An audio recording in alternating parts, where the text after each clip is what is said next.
ఓం నమ శివాయ. శంకరుడు ఎలా ఉంటాడో అని అనేక రకాలుగా అనుకున్నటువంటి ఆడవాళ్ళందరూ కూడా నిజంగా శంకరుడిని చూసిన తర్వాత వాళ్ళ నోళ్ళలో ఇన్ని మాటలు లేవు. ఆయన అందాన్ని అది చూసి వాళ్ళందరూ కూడా అలా నిశ్చేష్టులై నిలబడిపోయారు. అయితే ఇక్కడ పార్వతీదేవికి మంగళ స్నానం చేయించడం మొదలుపెట్టారు. పార్వతీదేవి మంగళ స్నానం అంటే మాటలు కాదు కదండీ! అమ్మవారికి చక్కగా నూనె పెట్టించి, ఒళ్ళు నలిపించి, గోరువెచ్చటి నీటితో స్నానం చేయించారు. ఈ గోరువెచ్చటి నీటితో స్నానం చేయించారు అన్న చోట ఒక చిన్న మాట మీ అందరికీ చెప్తాను. ప్రతి మాట చెప్తూ ఉంటారు మాకు తెలీదా అని అనుకోకండి. అందరూ తెలిసిన వాళ్ళే. నాలాంటి వాళ్ళు ఒకళ్ళో ఇద్దరో ఉండకపోరు కదండీ తెలియకుండా ఉన్నవాళ్ళు. కాబట్టి వాళ్ళకైనా తెలుసుకుంటారు. వాళ్ళు కూడా తెలుసుకుంటారు అనే ఉద్దేశంతో ఒకటికి 2 సార్లు చెప్తూ ఉంటాను. ఇక్కడ మన ఇంట్లో ఏ శుభకార్యమైనా అది ఎంతటి మండుటెండైనా, రోహిణి కార్తె అయినా సరే శుభకార్యం జరుగుతున్నప్పుడు అంటే పుట్టినరోజులు, పెళ్లి రోజులు లేకపోతే ఒడుగులు ఆహ్, ఆహ్, ఏదైనా మెచ్యూర్ ఫంక్షన్‌లు, పెళ్లి కూతురిని చేయడం, పెళ్లి కొడుకుని చేయడం, పెళ్ళిళ్ళు. ఇప్పుడంటే ముహూర్తాలు లేవు కాబట్టి ఇలాగా ఈ ఎండల్లో ఏం జరగలేదు కానీ ఆహ్, అలా జరుగుతున్నప్పుడు ఎట్టి పరిస్థితుల్లోనూ తలకి పోసుకునేటప్పుడు గోరువెచ్చగా ఉన్న నీళ్ళైనా పోసుకోవాలి. చన్నీళ్ళు మాత్రం ఆ పెళ్లి కొడుకు, పెళ్లి కూతురు ఎవరికి సంబంధించి పుట్టినరోజు ఎవరిదవుతుందో వాళ్ళు, అలాంటి వాళ్ళు పోసుకోకూడదు. ఎందుకంటే చన్నీళ్ళు తలమించి స్నానం చేసేది ఆహ్, శుభకరంగా అవ్వదు. కాబట్టి ఆ తర్వాత పెళ్లి కొడుకుని చేయడం, పెళ్లి కూతురిని చేయడం, ఒడుకు పెళ్లి కొడుకుని చేయడం, పుట్టినరోజు ఇలాంటివి జరుగుతున్నప్పుడు చాలామంది సర్వసాధారణంగా ఏం చేస్తారంటే పొద్దున్నే లేచి గబగబా స్నానాలు చేసేసి గుళ్ళోకెళ్ళిపోయి వచ్చేస్తాం. కొత్త బట్టలు కట్టేసుకుని గుళ్ళోకెళ్ళొచ్చేద్దాం అని అనుకుంటూ ఉంటారు. కాబట్టి అన్నం తినకుండా అసలు నోట్లో ఏమి వేసుకోకుండా కొత్త బట్టలు కట్టుకోవడం మంచిది కాదు. కొత్త బట్టలు కూడా చాలామంది ఈ కరోనా వచ్చిన తర్వాత ఏం చేస్తున్నారంటే ఆన్‌లైన్‌లో బుక్ చేసుకున్న తర్వాత కొత్త బట్టలు వచ్చిన తర్వాత వాటిని వెంటనే నీళ్ళల్లో పిండేసేసి, తీసేసి ఆరేసుకొని అప్పుడు వేసుకుంటున్నారు. అయితే వాళ్ళు వేసుకునేటప్పుడు సరిపోతుందా లేదా అని వేసుకునేటప్పుడు తడపట్లేదు. తర్వాత తడిపేస్తున్నారు. ఇది చాలా తప్పు. ఒకవేళ మీకు ఆ అనుమానం ఏదైనా ఉంటే, దానికి అది మీకు సరిపోతుంది అనుకున్నప్పుడు చిన్న పసుపు బొట్టు పెట్టుకొని, ఇప్పుడు పిల్లల బట్టలో, ఎవరి బట్టలో ఒక చేతికో లేకపోతే ఇలాగో తొడుక్కొని, అప్పుడు మీరు తడుపుకోవడం చేయండి. కొత్త బట్టను కొత్త బట్టగా తడుపుకోవడం మాత్రం చాలా తప్పు. అది ఎప్పుడు చేస్తారు అన్నది మనం ఈ శుభకార్యం జరుగుతోంది కాబట్టి ఇప్పుడు చెప్పుకోకూడదు.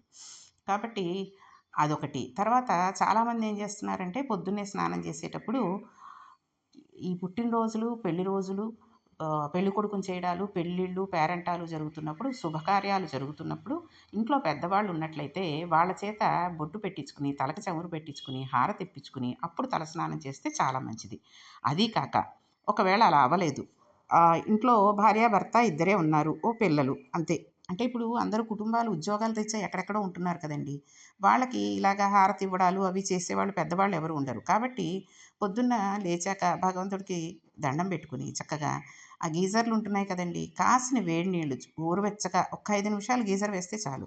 అమ్మో! భరించలేం అనుకున్నా సరే, ఆ రోజుకి తలకి స్నానం చేసేటప్పుడు గోరువెచ్చటి నీళ్ళతోటైనా చేయండి. అదీ కాక చాలామంది షాంపూలు పెట్టేసుకుంటూ ఉంటారు. శుభకార్యాలు జరిగేసేటప్పుడు తప్పకుండా ప్రకృతి సంబంధమైన కాయ కాబట్టి కుంకుడుకాయ కొట్టుకుని ఆ నురుగుతో వచ్చిన కాయతోటి మనం తలకి పోసుకోవాలి. ఏవండీ జుట్లు పాడైపోతున్నాయి, బిరుసెక్కిపోతాయి అంటూ ఉంటారు కొంతమంది. అలా జరగదు. అలవాటు లేక అలా అనిపిస్తోంది. సరే ఉన్న కాసిన కాసిన జుట్లే కదండీ! ఈ రోజుల్లో ఆడవాళ్ళకైనా, మగవాళ్ళకైనా ఉండేదే కాస్త కాస్త జుట్లు. అవి ఆ పెళ్లి వయసు కొంచెం లేట్ అయిందంటే అవి కూడా ఊడిపోయి బట్టతలలు లాంటివి వచ్చేస్తున్నాయి. ఆడవాళ్ళకైనా, మగవాళ్ళకైనా. కాబట్టి ఏం చేస్తారంటే ఒక్క కుంకుడుకాయ అయినా కొట్టేసుకుని దాన్ని కాస్త నీళ్ళలో నానబెట్టుకుని శాస్త్రానికి ఒక చారెడు కుంకుడుకాయ రసాన్ని తల మీద వేసుకొని అప్పుడు మీరు షాంపూతోటి రుద్దుకోండి. తప్పులేదు. అంతేగాని డైరెక్ట్‌గా షాంపూతోటి రుద్దుకోవడం, డైరెక్ట్‌గా చన్నీళ్ళు తల మీద పోసుకోవడం లాంటివి చేయకూడదు. ఇటువంటి మంగళప్రదమైన దినాలలో మీరు ఎప్పుడూ కూడా గోరువెచ్చటి నీళ్ళనైనా పోసుకోవాలి. అలాగే ఇక్కడ పార్వతీదేవికి ఒళ్ళు నలిపించి గోరువెచ్చటి నీటితో స్నానం చేయించారు. ఈ రోజుల్లో ఒళ్ళు నలిపించడం, పెళ్లి కూతురిని చేస్తున్నప్పుడు ముఖ్యంగా నూనె రాసి శనగపిండి, పసుపు లేదా పెసరపిండి, పసుపు వేసి త ఒళ్ళంతా రాసి నులుగు పెట్టించి చేయించాలి. అయితే ఇప్పుడేం చేస్తున్నారంటే పెళ్లి కూతురిని చేసిన తర్వాత ఇంకా రేపు పెళ్ళంటే రేపో, ఎల్లుండో పెళ్ళంటే మళ్ళీ ఫేషియల్స్ చేసేసుకోవడం, తర్వాత ఈ వ్యాక్స్ పెట్టించేసుకుని చేతులకి, కాళ్ళకి ఉన్నటువంటి అన్నీ కూడా తీయించేసుకోవడం, ఇలాంటివన్నీ పిచ్చి పనులు చేస్తున్నారు. అసలు పెళ్లి కూతుర్ని చేసిన తర్వాత ఇటువంటి పనులేవి చేయకూడదు. గోరింటాకు అది పెట్టించుకోవడానికి ఓ రోజు. అందులో కూడా మంగళ స్నానాలు ఇప్పుడు ఏం చేస్తున్నారంటేనండి, ఆరు బయట అందరూ చూస్తూ ఉండగా అందరినీ పిలిచి హల్దీ అని పసుపు నీళ్ళల్లో పువ్వుల రేకలన్నీ వేసేసి తలమించి పోసేస్తున్నారు. అది వాళ్ళకి కూడా పసుపు బట్టలు కట్టేసి పోయిస్తున్నారు. అది కూడా అసలు సరైన పద్ధతి కాదు. ఎక్కడి నుంచో చూసి ఎవరో చేస్తున్నారు కదా అని చెప్పి మనం ఆ రకంగా చేయడం మంచి పద్ధతి కాదు. కాబట్టి మనం ఎలా చేయాలి? ఒక ఆడపిల్లకి ఆరుబయట స్నానం చేయించడం ఏంటండి? అవయవాలన్నీ స్నానం చేసిన తర్వాత కనబడుతూ ఉండేటట్టుగా ఆడపిల్లకి ఆ రకంగా స్నానం చేయడం చేయించడం చాలా పొరపాటు. అందులో పెళ్లి కావాల్సిన పిల్లకి. కాబట్టి అమ్మవారికి చక్కగా గోరువెచ్చటి నీటితో స్నానం చేయించారు. ఆ ఐదుగురో, ఆరుగురో ముత్తైదువులొచ్చిన వాళ్ళనే లోపలికొచ్చి అప్పుడు ఈ స్నానం చేయించడం అనేది చేయించాలి. అమ్మవారి మంగళ స్నానం అవుతుంటే ఇక్కడ ఎలా ఉందేటంటే అండి, అతివల కస్తూరి నలిగించి ముత్యాల ముగ్గులు తీరిచి ముదముతోడ రత్నపీఠమునకు రాజ్యస్య మేనకతో పార్వతీదేవి తోడి తెచ్చి పసుపు టక్షింతలు పరగంగ దీవించి పెట్టి వాద్యంబులు పెరిసిమ్రోయ తల్లి తలంటంగా తనుమజ్జనములూర్చి యొప్పార తడియొత్తు లోలిదాల్చి బహుళ రత్నచయము బడిసి పొందగ వైచి పట్టు పుట్టములను కట్టనిచ్చి పేరంటాండ్రు చూడ పెండ్లి కుమారి గై సేయదలచి కడిగి చెలువు మిగుల. కళ్యాణ మండపం చుట్టూ చక్కగా ముగ్గులు పెట్టారటండి. రత్నపీఠం ఒకటి తీసుకువచ్చి దాని మీద పార్వతీదేవిని కూర్చోబెట్టారు. అమ్మవారికి ముత్తైదువులందరూ చక్కగా అక్షింతలు వేసి తలస్నానం చేయిస్తున్నారు. పెద్ద ముత్తైదువులు వచ్చి కుంకుడు పులుసు పోస్తూ ఉంటే తల్లిగారు స్వయంగా అమ్మవారి తల రుద్దింది. ఏమి తలండి అది! ధునోతు ద్వాంతన్న స్థులిత దళితేందీవరవనం అన్నారు. ఆ జుట్టు కనబడితే చాలు అజ్ఞానం పోతుంది. అటువంటి తలను మేనకాదేవి తన కూతురు పెళ్లి కూతురని ఆ రోజున కుంకుడు పులుసు పోసి తల రుద్దుతోంది. ఏమీ తెలియని దానిలా అందరి మెడలలో మంగళ సూత్రాలు నిలబడడానికి కారణమైన సర్వమంగళ అయినటువంటి ఆ పార్వతీదేవి ఆ రోజున తానే పెళ్లి కూతురైంది. తానే తలంటించుకుంది. తలస్నానం చేయించి ఆ తర్వాత పొడిబట్టతో చక్కగా ఒళ్ళంతా తుడిచారు. అనేకమైన రత్నహారాలు, అలంకారాలు చేసి అమ్మవారికి పట్టుబట్టలు తొడిగారు. పేరెంట్రా అంటూ అందరూ వచ్చేసరికి ఆ తల్లిని తీసుకువచ్చి అక్కడ కూర్చోబెట్టారు. ఈ రత్నాలంకారాలన్నీ చేసి అమ్మాయిని కూర్చోబెట్టాక మేనకాదేవికి బెంగ కలిగింది.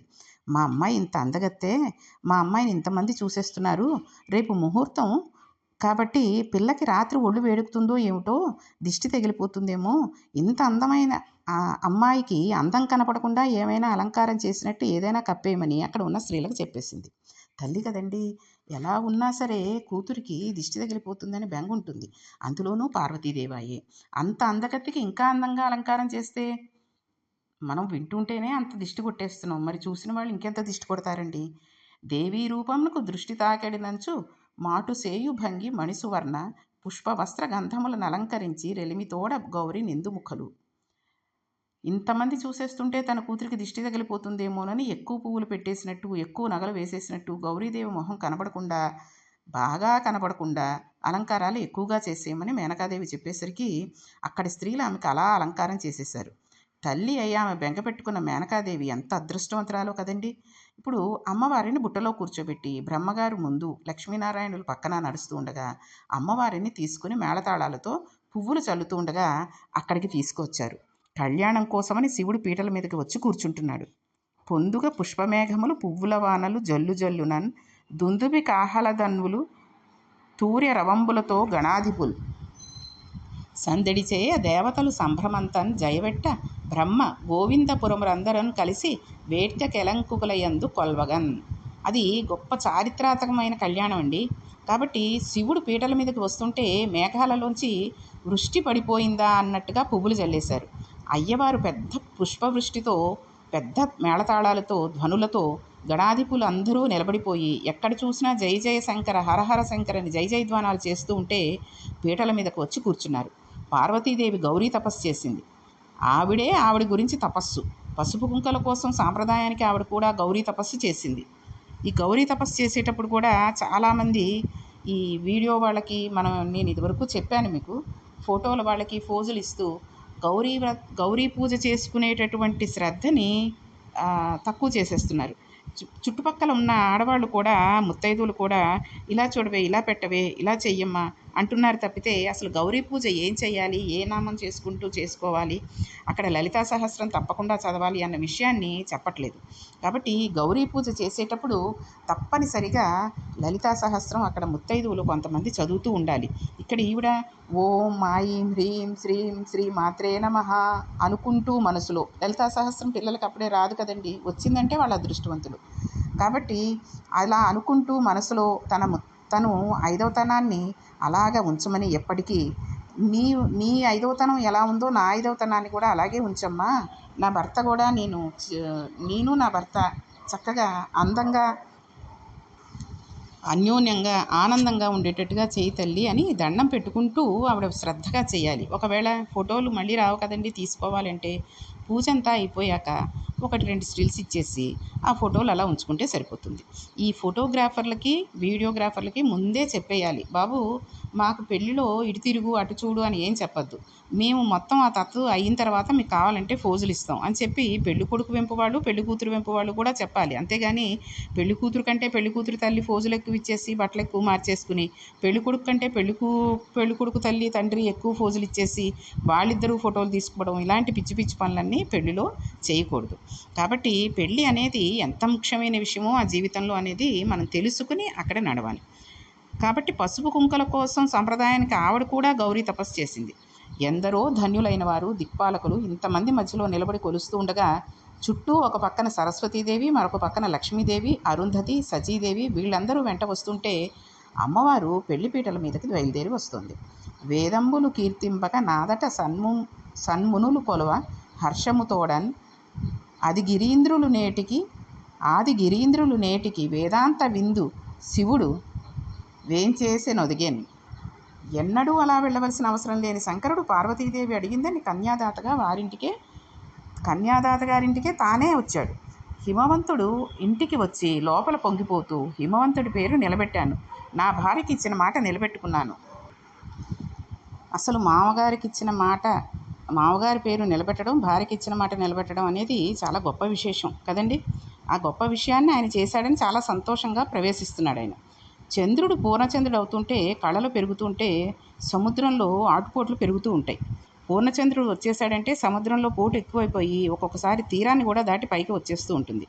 పెళ్లిపీటల మీదకి స్వామి వస్తుంటే పౌర్ణమి చంద్రుడిని చూసిన సముద్రం పొంగిపోయినట్టు జనం అందరూ అమ్మయ్య ఇద్దరూ పీటల మీదకి చేరిపోయారు, మా నోములు మా వ్రతాలు పండిపోయాయి, ఆ దేవ సార్వభౌముడి జగదంబతో కలిసి పీటల మీదనే చూస్తున్నాం, మా కలలు పండిపోయాయి, మాకు కన్నులు ఉన్నందుకు ఇన్ని కోట్ల జన్మల తర్వాత మా నేత్రాలు సార్థకతను పొందాయి అని పరవశించిపోతున్నారు.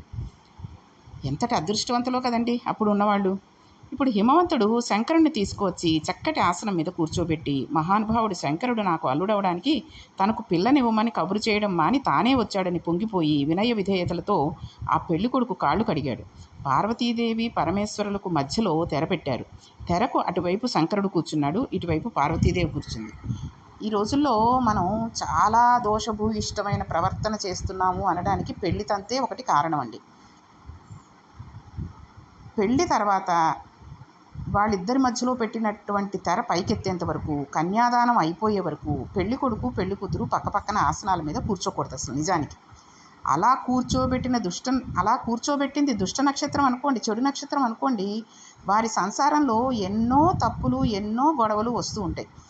ఈ రోజుల్లో ఏం చేస్తున్నామంటే అసలు చాలామందివి తెల్లారగట్ట ముహూర్తం అనుకోండి, ముందు రోజు రాత్రే రిసెప్షన్ పేరుతోటి అందరినీ పిలిచి, ఎందుకంటే తెల్లారగట్ట ముహూర్తానికి ఎవరు ఉండరు, ఆ మన్నాడు కూడా ఉంచేస్తే హాల్ వాళ్ళు ఇంకొక 1,00,000 అడుగుతారు. కాబట్టి ముందు రోజే రిసెప్షన్ పెట్టేసి ఎదురు సన్నాహం స్నాతకం అవి చేసేసుకుని, తెల్లారగట్ట పెళ్ళి కాబట్టి ఆ పెళ్ళి అయిపోయిన తర్వాత పెళ్లి సమయానికి ఎవరుంటారండి, ఆ పిల్లవాడి తల్లిదండ్రులు, దగ్గర చుట్టాలు, రక్త సంబంధీకులు, ఆ పిల్ల దగ్గర రక్త సంబంధీకులు తల్లిదండ్రులు వీళ్ళే ఉంటారు. కాబట్టి ఆ 10 మంది చక్కగా పెళ్ళి అయిపోయిన తర్వాత పొద్దున్నే టిఫిన్లు తినేసి కళ్యాణ మండపం ఖాళీ చేసేస్తున్నారు. అంతవరకే వాళ్ళు పర్మిషన్ ఇస్తున్నారు, అది కూడా మనం ఏం చేయలేని పరిస్థితి. కాబట్టి అటువంటప్పుడు ఏం చేస్తున్నారు, ముందు రోజు రాత్రి రిసెప్షన్ అంటున్నారు. చాలామంది ఈ రోజుల్లో ఆడంబరాలకి పోయి ఏంటంటారండి, మ్యూజికల్ నైట్లని, తర్వాత హల్దీ అని, మెహందీ అని, ఇలా 3 రోజులు 4 రోజులు ఎక్కడ పడితే అక్కడ చేసేస్తూ ఉన్నారు. సరే అది వాళ్ళ వాళ్ళ యొక్క పరిస్థితులను బట్టి వాళ్ళు అలా చేస్తున్నారు అని అనుకోవడానికి కూడా ఉండదు. కానీ ఒక రకంగా చెప్పాలంటే ఏదో పులిని చూసి నక్క వాత పెట్టుకుంది అన్నట్టుగా పాశ్చాత్య దేశాలలో ఉండేటటువంటివి చూసి సంగీతని ఇవన్నీ అవన్నీ పెట్టుకుంటున్నారు. అది అది మనం ఇంకా దాన్ని ఏమీ ఆపలేకపోతున్నాం. కానీ పెళ్ళికి ముందు పెళ్లి కొడుకుని పెళ్లి కూతురిని ఈ సంగీతంలోనూ వీటిలోనూ పెళ్లి కొడుకు చేత పెళ్లి కూతురుల చేత డ్యాన్సులు చేయించడాలు, పెళ్లి కొడుకు పెళ్లి కూతురు తల్లిదండ్రులు కూడా డ్యాన్సులు చేయడాలు, అదో గొప్పగా వీడియోలు తీసి పెట్టేయడాలు ఇలాంటివి చేస్తున్నారు. మన వయసును బట్టి మనం ప్రవర్తిస్తే బాగుంటుందన్న విషయాన్ని కూడా చాలామంది మర్చిపోతున్నారు. కాబట్టి ఈ పెళ్లి కొడుకుని పెళ్లి కూతుర్ని రిసెప్షన్ పేరుతోటి ముందు రోజు రాత్రే ఒకవేళ కూర్చోబెట్టవలసి వచ్చింది. లేదండి మాకు హాల్ అంత మేము తట్టుకోలేము, కానీ వచ్చిన వాళ్ళందరికీ భోజనాలు పెట్టాలి కాబట్టి ఈ రకంగా చేస్తున్నాము అని తప్పనిసరి పరిస్థితి కనుకైతే అసలు పెళ్లి భోజనం, గృహప్రవేశ భోజనం అంటే ఏంటండి? పెళ్ళి అయిపోయిన తర్వాత భోజనాన్ని పెళ్లి భోజనం అంటారు. పెళ్ళికి ముందే తినేసిన దాన్ని పెళ్లి భోజనం అనరు కదండి. గృహప్రవేశం అయిన తర్వాత పెట్టే భోజనాన్ని గృహప్రవేశ భోజనం అంటారు. ముందు రోజే వాడు హోటల్కి తీసుకెళ్ళి ఇల్లు కట్టుకున్నాను రా రేపు గృహప్రవేశం అందుకని ఇవాళ మీ అందరికీ పార్టీ చేస్తున్నానంటే గృహప్రవేశం అయిన తర్వాత కానీ పెళ్ళైన తర్వాత కానీ శాంతిగా భోజనాలు పెట్టాలి, అన్నదానం జరగాలి.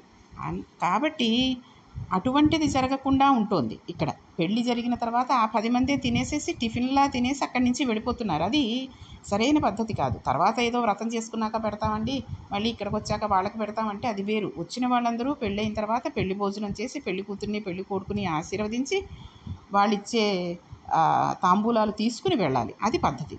ఒకవేళ అలా కుదరలేదంటే తప్పనిసరి పరిస్థితి అయితే పెళ్లి కూతుర్ని పెళ్లి కొడుకుని తీసుకువచ్చి పక్కపక్కన కూర్చోబెట్టి రిసెప్షన్ చెయ్యాలి అనుకుంటే విడివిడి కుర్చీలు వేసి వాళ్ళిద్దరికీ మధ్యలో ఒక చక్కటి బిందెలో నీళ్లు పోసి అడ్డు పెట్టాలి.